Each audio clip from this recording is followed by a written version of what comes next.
How about that? I can come here and have an idea and you know what?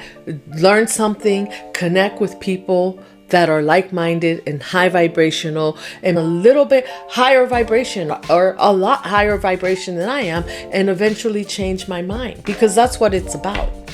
To rise, you have to connect with like-minded people. You have to connect with people that are vibing at a higher level that you are. Because so many of us grow up competing within our families, competing with each other, competing at school, competing, everything's a competition. And when you start to realize that you can just be, talk about having peace of mind. We can agree to disagree. All that means is that not everyone is for you. And I think at this point we get that. Like, we do this within families. We tear our kids down. They're not good enough, because they're not doing what we want them to do. How about if they were meant to come here and just do what God or their higher power called them to do? And we just let them do that. We show them by living authentically.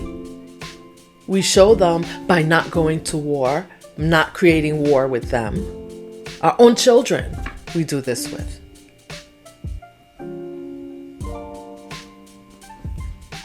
We can evolve, change our minds, and disagree without tearing and destroying each other in the process.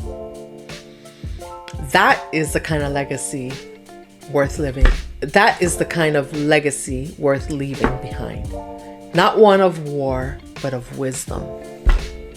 Not one of ego, but of empathy. And yes, as if you're an empath, you need to learn to manage your empathy, because we have people at war out there with us that will use your empathy against you, unfortunately. So we got to be wise, right? You can have wisdom and use your empathy wisely, so that you're not allowing people that choose to be destructive to come in and abuse your empathy. And another thing is that the legacy worth leaving behind is not one of competition, but of connection. How many of us have true connection with the people around us? Or is it that every time we get around people, we're competing about who has more and who has this and who's doing that?